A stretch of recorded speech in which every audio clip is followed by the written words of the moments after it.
So here is how the icebreaker works.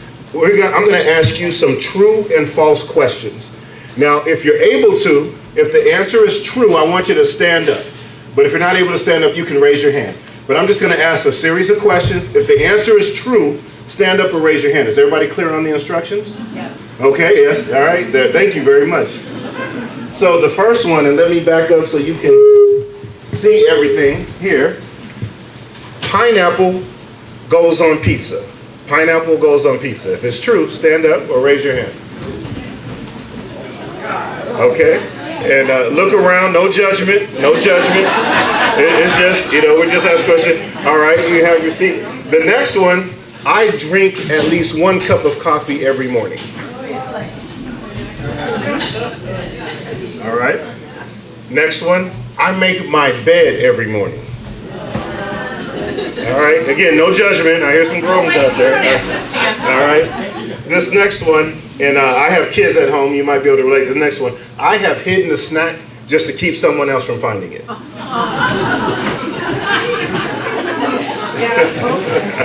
right. All right. And the next one is I've ordered takeout just to keep myself from doing dishes. All right. So a few of us there. All right. Now this one might make you cringe a little bit, but does anybody own Bitcoin? I own Bitcoin. Anybody own Bitcoin? All right. Just one person. All right. The next one is I have siblings. All right. Just a few more here. Next one is I believe in extraterrestrials or aliens. All right.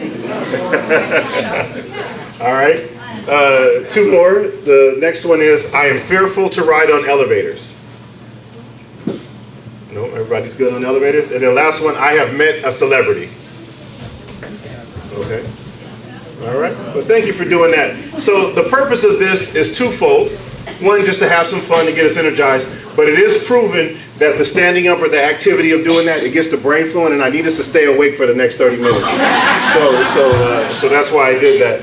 So this information here, I've shared the slides in PDF form with Jean and Faith, and I don't mind if there's an email distribution that they're shared. And my complete bio is in those slides. So feel free, if you have problems falling asleep, read this, it'll put you right to sleep. However, I want to tell you a little bit about who's standing in front of you here today. So there are some bullet points on the screen that don't make a lot of sense, but they will in just a moment. I'm originally from San Diego, California. I am a Navy brat. My dad spent 24 years in the Navy. I'm the youngest of 4 children, and my older siblings got to travel a lot more. I was pretty stationary, but my dad is originally from rural Georgia. He joined the Navy, and he was stationed after boot camp in Pensacola, Florida, where he met my mom. And so my oldest sister was born in Pensacola, Florida. My brother after her was born in Subic Bay. My brother after her was born in Memphis, Tennessee, and a lot of people are very curious to find out that there's a naval air station in Memphis, Tennessee. Then my sister after him was born in Subic Bay, Philippines. I was born in San Diego, California. My dad retired after 24 years in the Navy when I was in the 2nd grade, and then he went to work for San Diego Gas and Electric, and the family stayed in San Diego. So I consider San Diego home. I was there birth till I left to go to college. I went to Kentucky State University. I played football there. Kentucky State University is a Division II historically black college in Frankfort, Kentucky, which is the capital. I graduated, and I'll date myself, in 1994. Wasn't sure what I wanted to do, and I applied to grad school at Grand Valley because I had a sister. One of my sisters married a Navy man that she met in California.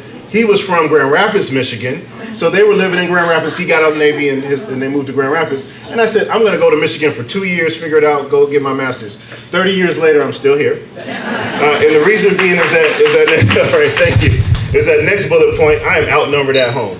I am married with 3 daughters, and my daughters' ages are 15, 17, and 18. I just had my first one graduate from high school. She'll be starting K College or Kalamazoo College in the fall. And then I'll have a senior and a junior in the fall. And then my oldest daughter did not want to get a driver's license, but my daughter after her, she just got a driver's license last week. So that's a chapter of life that I'm dealing with that. But I graduated from Grand Valley with the master's. If there's any Lakers in the room, go Lakers. After I graduated professionally, I've done a number of roles. So that middle bullet point, in the 28 years that I've been working professionally, I've had a number of roles in training and development, affirmative action, equal opportunity, recruitment and talent acquisition. But every job that I've had the lens of DEI, diversity, equity, or inclusion. And as I said in my bio, I've worked in different industries, so I have different approaches to helping people solve problems. And I have worked in municipal government, healthcare, higher education, corporate retail, healthcare, nonprofit, and higher ed. Currently, I'm the Chief Diversity Officer at Muskegon Community College. It'll be 2 years for me in September. This was an inaugural role, and I've been honored to lead this work. And what I do at MCC in that role is I bring the lens of diversity, equity, inclusion, and belonging into 4 stakeholder groups that we touch. I have initiatives for students, helping students not only come to MCC, but finish. I have initiatives for our faculty and staff. Are we culturally competent? I have initiatives for the community. I like people to think of Muskegon Community College as a thought leader, which is why I love doing conversations like this. And last but not least, we provide training to the business community around implicit bias, mitigating microaggressions, and the return on investment of DEI. So that's a little bit about what keeps me busy. Team of 2, myself as the Chief Diversity Officer, and then I have 1 Director of Equity and Inclusion that helps me do the work. And then as it was shared, I do bring with me a certification as an Associate Diversity Coach. So let's dive in, and I want to stand over here without creating feedback. To get us thinking about where we're headed with diversity, equity, inclusion, belonging, I love this quote by Albert Einstein, which reads, "We cannot solve our problems with the same thinking we used when we created them." And so I want to define diversity, equity, and inclusion. So when you hear me say it, this is what I use at MCC, but we all will have a baseline. So when I say DEIB, we're all on the same page. I define diversity simply as the differences that make all of us unique. Now, when we hear diversity, we tend to think of things we can see, age, race, religion, but diversity is much more than that. Diversity of thought, urban, inner city, rural, Catholic, Protestant, atheist, and the list goes on and on. But a room can look the same and still be very diverse. But I tend to think if we acknowledge our differences, we can leverage those and be stronger as individuals, and that's kind of a personal mantra of mine. Equity seeks to ensure fair treatment, equality of opportunity, and fairness and access to information and resources for all. That last sentence is something that I've added. I believe this can be done if an environment is built on respect and dignity. But equity, not the same as equal. Equity, the fair treatment, equality of opportunity, and fairness and access to information and resources for all. So let me give you an example about why we want to think of it as equity and not being equal. If I was being equal in this room, and let's say I was passing out shoes, I would give everybody a size 14 pair of shoes. That's what I wear, I'm being equal. But if I'm being equitable, who needs a heel, who needs a flat, who needs a walking shoe, you know, those things. So that's just a way to think about the difference between equity versus equal. Then we talk about inclusion. Inclusion is where you build a culture of belonging by actively inviting the contribution and participation of all people. So you want to make sure everyone is equitable and there's inclusion. And then I've added belonging to our conversation. The positive output of doing our diversity, inclusion, and equity work well.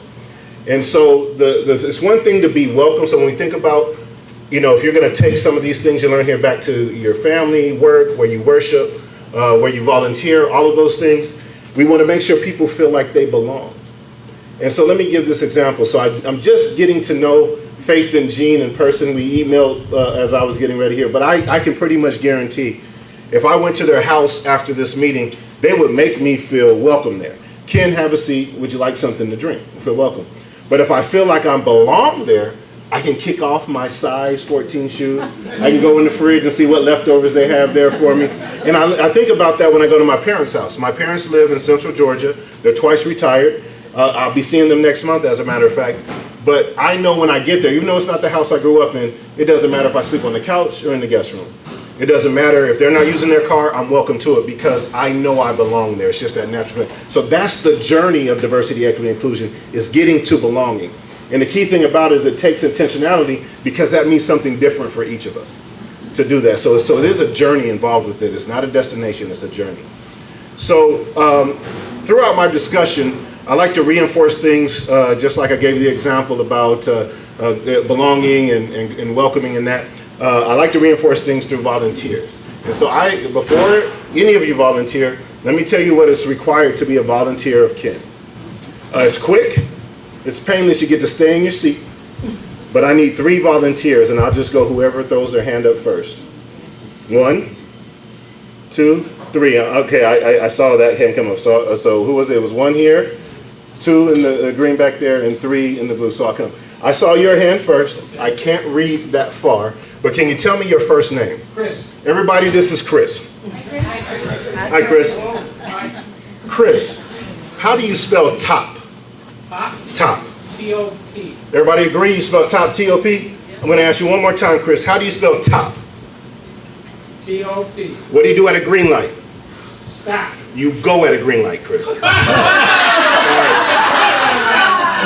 So, did anybody carpool with Chris today? Okay. So, all right, okay. So, things are not always what they seem. Things are not always what they seem. I have 2 more victims, volunteers, and I'll come back to each of you later. So in the green and in the blue, I'll come back to you in a little while, but thank you for that, Chris. So when it comes to diversity, equity, inclusion, and belonging, this is just my take as a person that works in this space. And to be quite frankly, I didn't know much about the League of Women Voters until I was asked, and so I did a little research. So it's about registering people to vote. It's nonpartisan, but the value of things out there. So I wanted to give you some things about, we can look at things through a different lens. And this is a 101, and I'm going to give you some high-level things, but I want you, if I've done my job here today, you will have something to keep you thinking later on. But regarding diversity, equity, inclusion, it's not easy. You have to see, manage, and honor differences. And we do have a current reality right now when you think of these words. And I'm not going to get into it, but I will tell you, critical race theory comes up, diversity, equity, inclusion comes up. Those are not the same. And I think that's part of the reason why there's some divisiveness out there, is people think it's the same. But at the same time, if you look at a historical context, if something makes you uncomfortable, that doesn't make it critical race theory. And the work that I do addressing marginalization, the people that have been marginalized that aren't succeeding as well as the mainstream population, I just want to address those equity gaps. But again, not easy regarding diversity, equity, inclusion, and belonging. You have to see, manage, and honor difference, and we have a current reality. It's too much, some people would say, some say it's too little. It's too late, too soon, not enough, or quite frankly, it's not needed. But we have to manage those things. But I think if we can come together, and I was just sharing with William earlier, I have a mantra about discourse, dialogue, and dissemination of information. I call it the 3 Ds. And I think in my lifetime, we've gotten away from, if you disagree with me, I don't like you. It seems like where we're at, versus I disagree with you, but let's sit down and talk about it further. And I would like to see us get back to that at some level. But here's the reality of it. Just because you are right does not mean I'm wrong. You just haven't seen life from my side. So we have to manage that. And when you talk about things that revolve around diversity, equity, inclusion, our age, our race, our religion, our conservative values, our liberal values, you fill in the blank there. These things we hold very dear to ourselves. So how do we navigate this through discourse, dialogue, and dissemination, I think would be very helpful. So we can have some mindset shifts. And I'm going to spend a moment just on this, but before I do this, I would like to call on my second volunteer in the back. Can I get your first name, please? Zena. That's Zena back there, everybody. Hi, Zena. Zena, this is just regular copy paper that this was printed on, regular copy paper. What color is this paper? Everybody agree? It's a white sheet of paper? I'm going to ask you one more time, Zena. What color is this paper? What do cows drink?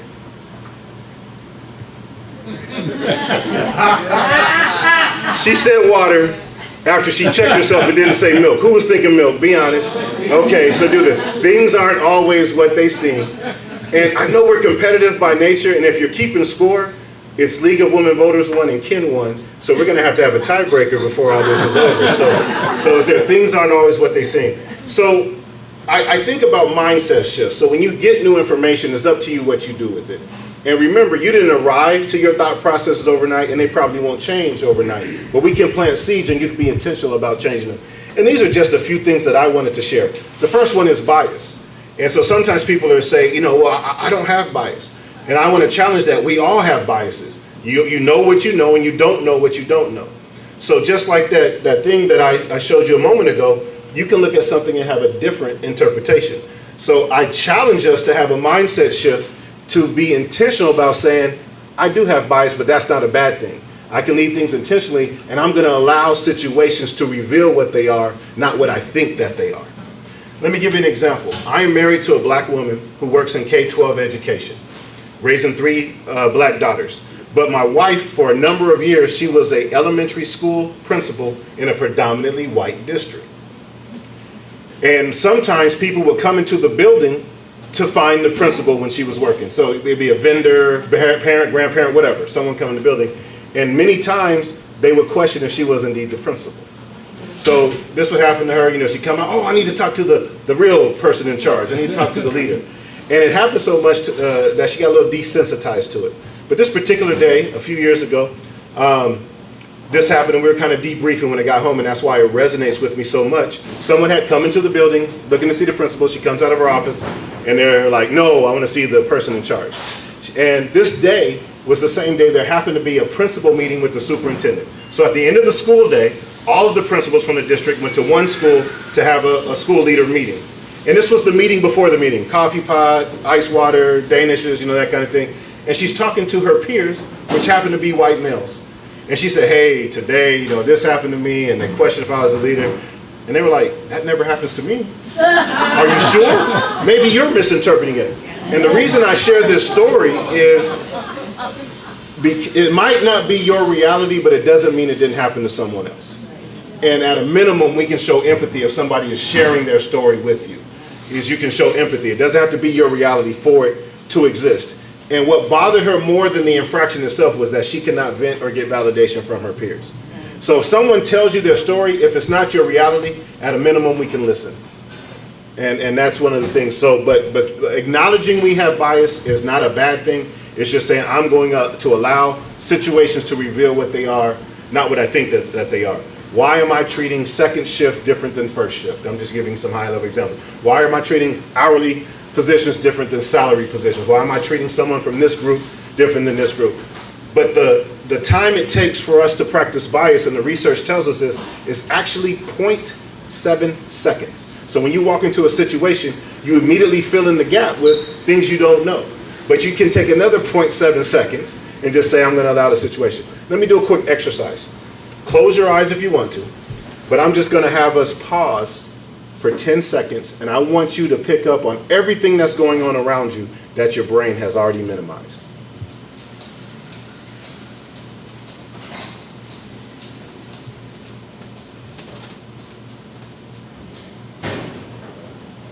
Okay, so the reason I spend time doing this and why our brains are prone to bias, it is still the response mechanism from our brains of fight, flight, or freeze.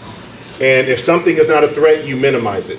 So with bias, if something is not a threat, it's there. So you come in, you access it, and you just kind of minimize everything. While your eyes were closed, I know there's activity going on in the kitchen here. We probably heard all of that, but I was able to pick up the white noise from the projector.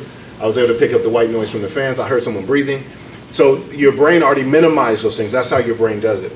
And so let me give you another example about us seeing the same thing, but have different interpretations. So as an alum of Grand Valley, I've been asked to teach there as an adjunct. And I've taught undergraduate and graduate courses. And a couple of years ago, I was teaching an undergraduate course. This was a 200 level course. So I had about 35 students in the class because it was a general elective. But of those 35 students, 5 of those were students of color, 30 students were white. About halfway through the semester, I'm doing an activity. I like to do engagement and do these things. And one of my white students said, Professor James, this is the most diverse class that I've been in.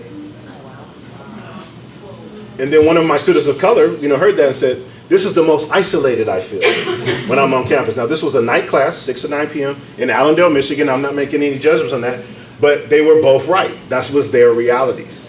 So I challenge people about bias. You can look at something and have a different interpretation. We need to allow situations to reveal what they are, not what we think that they are. Then the reason I put these other bullet points there is to share with you, elimination of barriers is not hand-holding. So that's a real Muskegon Community College analogy that I'm going to give you, and I know there's at least one person in the room that works in the community college arena just like I do. And when I first joined Muskegon Community College, I would have professors tell me, can students from certain communities, they just can't handle the rigor, or these different things. And I said, okay, let's take a look at that. Let's address these marginalized groups that aren't finishing. And so we put some things in place to eliminate childcare insecurities, to eliminate housing insecurities, transportation insecurities. Then the same people came back and said, well, isn't that a lot of hand-holding? And I said, no, we have to eliminate. Eliminating barriers is not hand-holding, it's making sure that students can address your rigor, just like you talked about. And so I like to call them wraparound services or surround services. And so in a previous work life, before I was in higher ed, I worked in the Chamber of Commerce industry. And I was working with an employer that had seasonal employment, and it was easy to get the seasonal employment. You just had to have a high school diploma or a GED and be healthy enough to work during the summer months. So very low barrier to entry. And many of you, and we're dealing with it now. In fact, I built in an extra few minutes to drive here from where I live because I know there was going to be construction somewhere. So we're in construction season. So picture rural county road when you encounter someone and they have the sign that says stop or slow, and they move you around. So this person came to me and said, Ken, I get people, they come to work and they won't come back. And I said, well, tell me more about your job. And so people would come and they go out, and no matter what the weather is, they're in the middle of heat or rain or whatever's going on. You got to have water. You need to have hat, sunscreen, comfortable shoes, all of those things. And so what he did was, after having a conversation with me, I said, why don't you have a pre-meeting with the individuals and let them know what to expect? Because he would have people show up. They might have a few dollars in their pocket, but on their lunch break, there was no fast food restaurant close by. Or they're wearing the wrong shoes, or they didn't pack enough water, things like that. And I'll be honest with you, in the middle of the summer, if I was on a rural road and I was standing out in the sun and I never, didn't have water with me, I would be challenged to come back. But what he did is he started having a brief meeting with folks that he would hire before they went out on their first day. This is what you need to bring, fill up an empty milk jug with water. Put it in the freezer overnight, and then as it defrosts, it'll be nice and cold for you. Wear comfortable shoes, wear a hat, bring a scarf, sunscreen, all those things. His retention rate went up 80% by having that meeting, by giving those surround service explanation. So is that hand-holding, or are you creating success? So we have to have a mindset shift when we think about things. Oh, they don't want to work. Oh, they whatever, label. Sometimes people just need to be informed. And then this the last one, the fourth bullet point there, recruitment without retention is ineffective. And I think that this is applicable to higher ed, this is applicable to jobs. We cast this wide net. You're welcome here. We want you to feel like you belong here. And then we get there and we don't have what you need in order to be valued there. So again, another employer example. Everyone's welcome to work here, and they hire these people, and there's no provisions for maybe they practice Diwali or some Ramadan practice or Rosh Hashanah. You get your 2 floating holidays, but you got to use them on Christmas Eve and the day after Thanksgiving. So it's not easy, but how do you make those changes so someone really can pick where they choose to use their floating holidays? Things like that. So we want to kind of bring some awareness to these things. So I've peppered you with a number of examples, a number of definitions. I would love to have this be a two-way dialogue. What questions can I answer for you? Talk to me about LGBTQ. All right, so the question was about LGBTQ, doing that, and we're in the middle of Pride Month right now, so to do this, and so I'll give you the higher ed example. So we want everyone to feel like they belong at Muskegon Community College, and one of the lenses of diversity, equity, and inclusion is the LGBTQ plus community. And so I will give you my take on that. I never want to have anyone feel like they're other. I want people to feel like they're welcome. So when I say other, it's kind of like, yeah, you could be included, but not really, and to do this. But there are a part of the population. I think we can come together and say, it does not infringe upon, this is a kinism, my religious values, even though some people say, well, you know, this and that, we all have something that's going on. So I use this analogy at work. If I go home and eat meat and you go home and you're vegan, what does that have to do with what we're doing at work? Kind of a loose example. And it's the same about someone's choice for who they want to partner with. So while we're at work, you're valued, you're respected, and you do it. And so what you do does not infringe upon my personal values. So that's why I like to proceed at work. We're going to go through, this is a place for everybody. So that's my approach to the LGBTQ plus conversation.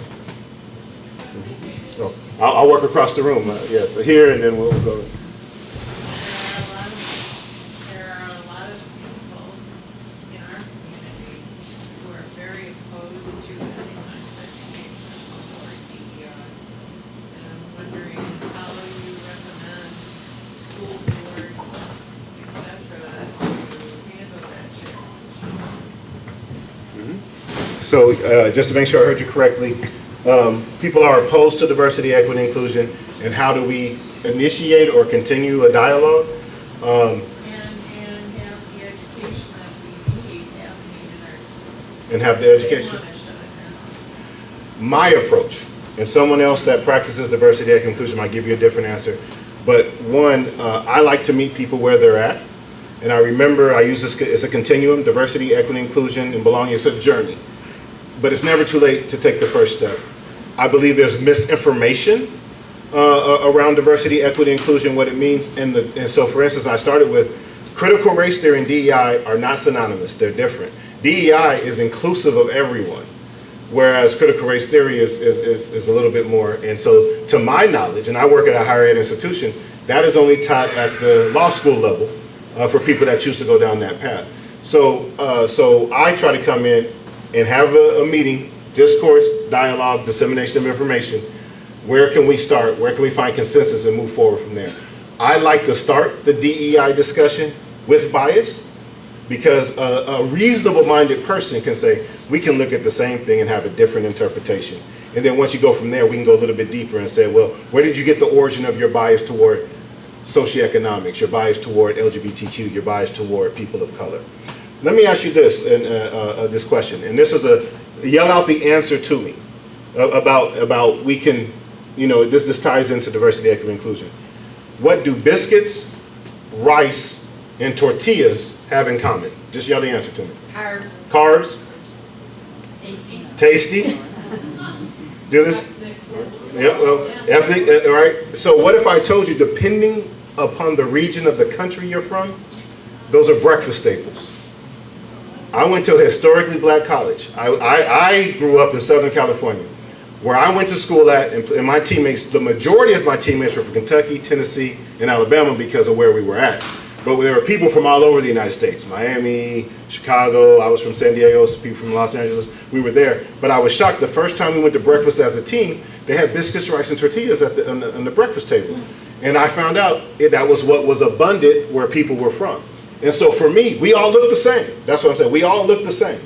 But for me, if we had bread at breakfast, it was normally toast. Biscuits occasionally. Just that was my reality. Rice was something that if we had it, it was at dinner. And tortillas was something that I just latched that to the Mexican culture. But yet there are people that grew up, that was they ate those things for breakfast on a daily basis. So I say that if we can talk about, so I learned that diversity is a richness in this.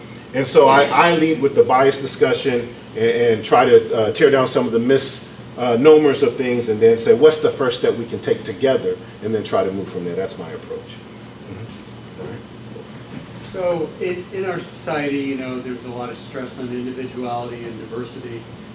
What thoughts do you have on what we should do as a society to bring us together to form more solidarity? Mm-hmm. So I know it's a very broad question. It is. So what can we do to come together to create more solidarity? More solidarity across the diversity and identity that brings everybody together, as opposed to simply fragmenting them or talking to them as their own group. Okay, that is a broad question. Yes. But what I would answer, another mantra or something, if you were to go to a longer seminar of mine, is familiarity brings about awareness. And so what I've learned is the more I am familiar of groups different than my own, the more I am aware of their situation, which makes me more empathetic to how I navigate things.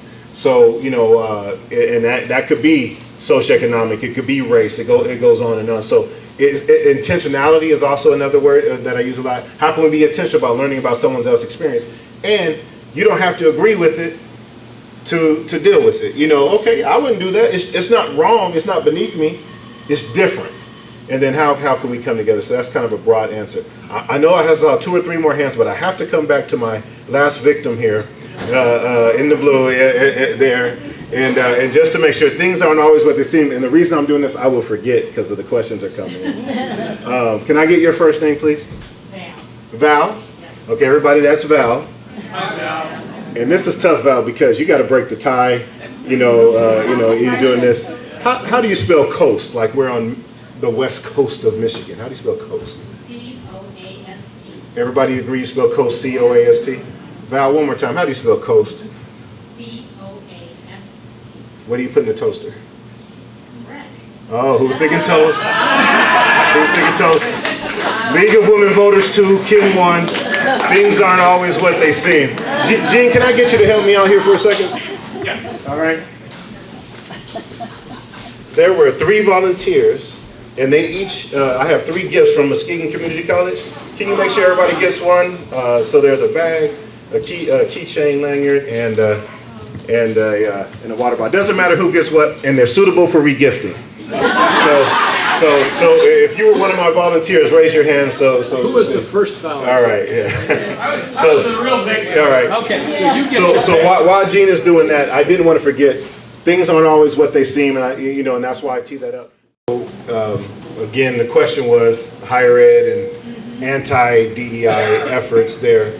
We're up to 23 states that have some sort of state legislation proposed to ban diversity, equity, inclusion. It's 23 states. You can Google who the latest ones are. I know, I just learned it was 23. Of the 23, I think 9 states, don't quote me on the number, but single digits, have actually passed the legislation to ban DEI. In the state of Michigan right now, and if you haven't heard, there is a FOIA, a Freedom of Information request, coming from some shell of a company asking state of Michigan state-funded institutions how much they spend on DEI, with the thinking being at some point in time there will be similar legislation proposed. So what I can say is right now in the state, we're not under attack to lose any of our funding for DEI work. And again, I'll say it again, CRT and DEI are not synonymous. And so I think that those are the efforts that push that out. However, that might change, at any point in time, or someone might propose something. So I know it's state specific on how you respond. The only answer I can give you is just, and this is just hearsay, I had an opportunity to go to a conference a while ago, within the last few months, and there was a person with a position similar to mine in the state of Texas. And they knew this legislation was coming, which it has passed, that now those things are banned. So what they were being strategic on is how they were going to redistribute to still do the work, but not call it DEI. So that was the approach that this person took. And so they were going to be like student sustainability, student, retention success. So they were going to kind of play with the words and not call it diversity, equity, inclusion.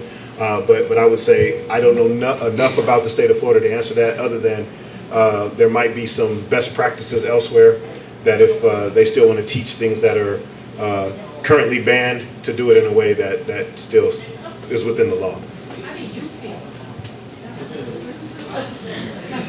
Well, it's a great question. How vulnerable can I be in here? I've just known you for a few minutes here. But if you Google University of Arkansas, they have a black chancellor or a school president. He was proactive. They haven't banned in the state of Arkansas. He disbanded his DEI office. And his thing was, I'm concerned about it, but I want to be proactive and do it. And so then there was still pushback from how do you do that and still say you're genuine about the work? So I am from the lens right now that I don't want to abandon it. I want to bring everybody to the table, and let's find that commonness, discourse, dialogue, dissemination of information. But if I say I care about you, but then I don't keep that in the title, then it really doesn't say I care about you. So I would tend to think we need to keep DEI offices, language, initiatives going forward. That's my quick reaction. Yeah. Did you want? Well, let's see. There's two more questions, Scott. I know I missed someone over here. All right, I'm liberal. Three questions. All right. That's enough. Has my contact information. Yes. If you email me, I'll do my best to get back to you. I'm pretty responsive to my email within 1 business day. But I do want to close out with this one. Thank you for the time and the invite. It's been great. This is a takeaway for you. You can Google Ania Snin to see who she was, but she is quoted as saying, "We do not see things as they are, we see them as we are." It's been a great time. Thank you.